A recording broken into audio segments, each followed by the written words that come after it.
All right, finally today. We've been doing our forgiveness for New Year's, not doing New Year's resolutions because it's played out. And we've had some tough ones this week as we're trying to just release the negativity, improve our aura, and get some good karma going for our Philadelphia sports teams this year.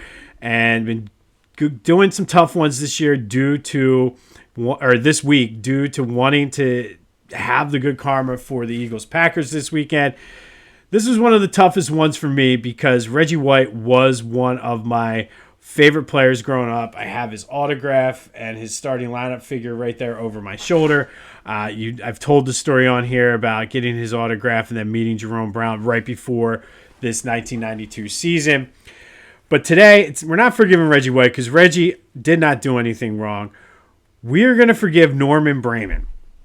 And Norman Braman was the former owner, or as Buddy Ryan liked to call him, that guy in France. But we're going to forgive him for a couple things today. And first and foremost, since today is the anniversary of Reggie's last game in Philly, we're going to forgive him for letting Reggie walk. And this is hard for me. And remember, forgiveness is not easy. That's why we're trying to do it, to release that negativity, feel better, and bring that good karma to us. He claimed that he offered Reggie a very fair and competitive contract and that Reggie left for more money in Green Bay. Reggie didn't really speak badly about Norman Braman, but after he passed away, his widow, Sarah, if you ever watched I think it was a 30 for 30 or a Football Life, I forget which one. It might have been a Football Life. That Reggie wanted nothing more than to stay in Philly. He didn't want to leave. He wanted to finish and play his whole entire career here. But that Norman Braman never offered him a contract. That it didn't matter what Norman would have offered him, Reggie would have taken it. So, I mean, he's not here to defend himself. Norman Braman is still alive somehow.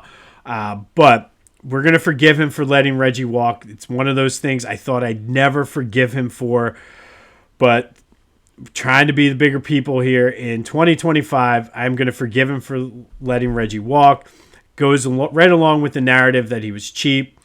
He was never really invested in the team. He lived in Miami, would only fly up to watch the games. So he was only in Philly roughly 8 times a year, maybe 9 if they had a home playoff game. Also going to forgive him for firing Buddy Ryan. Fired Buddy Ryan because he was 0-3 in the playoffs and famously said, "It's time we stop being a bridesmaid and become a bride." Hired Rich Kotite, who essentially was Norman Braman's puppet. And we all know what happened. Luckily, he sold the team to Jeffrey Lurie in 1994. Jeffrey Lurie quickly fired. I guess Lurie was the owner in 1994, so he kind of kept things as is and then fired Rich Kotite because of just Rich Kotite not being a very good coach, and we've already forgiven Rich Kotite, so we'll move on from that.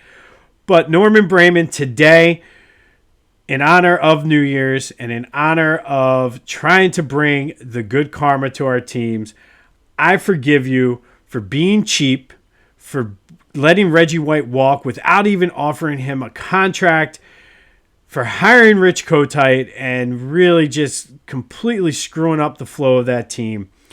And for all the cheapness that you did. There were rumors that he made the players pay for equipment, kind of cheaped out on some things and this, that, and the other. I don't know that for sure. But if you did do that, Mr. Braman, I forgive you for that.